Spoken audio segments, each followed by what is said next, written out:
বাংলাদেশের সীমান্তবর্তী ভারতের উত্তর পূর্বাঞ্চলীয় রাজ্য আসামে বিধানসভা নির্বাচনের ভোট গণনা চলছে। স্থানীয় সময় সোমবার ৪ মে সকাল ৮টায় গণনা শুরু হওয়ার পর থেকেই ক্ষমতাসীন বিজেপি জোট বড় ব্যবধানে এগিয়ে রয়েছে।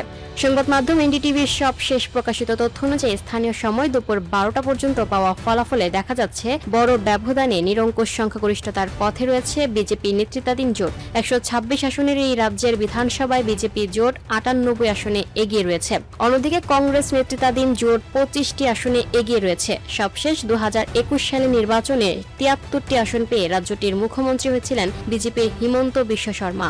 এদিকে পশ্চিমবঙ্গে গণনা হওয়া ভোটের প্রাথমিক হিসাব অনুযায়ী বিজেপি বড় ব্যবধানে এগিয়ে রয়েছে। এনডিটিভির প্রকাশিত সর্বশেষ তথ্য অনুযায়ী এই রাজ্যে ক্ষমতাসীন দল তৃণমূল এগিয়ে রয়েছে ৯৪ আসনে, আর বিজেপি এগিয়ে আছে ১৯৬ আসনে।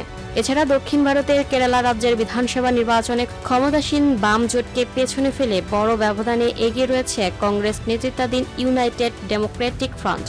সংবাদ মাধ্যম এনডিটিভির সবশেষ প্রকাশিত তথ্য অনুযায়ী স্থানীয় সময় দুপুর ১২টা পর্যন্ত পাওয়া ফলে দেখা যাচ্ছে বড় ধরনের চমক সৃষ্টি করে নিরঙ্কুশ সংখ্যাগরিষ্ঠতার পথে এগিয়ে যাচ্ছে ইউডিএফ। ১৪০ আসনের এই রাজ্যের বিধানসভায় ইউডিএফ ৮৫টি আসনে এগিয়ে রয়েছে। অন্যদিকে ক্ষমতাসীন লেফট ডেমোক্রেটিক ফ্রন্ট এগিয়ে আছে ৪০টি আসনে। এছাড়া বিজেপি নেতৃত্বাধীন ন্যাশনাল ডেমোক্রেটিক অ্যালায়েন্স ২টি আসনে এগিয়ে রয়েছে।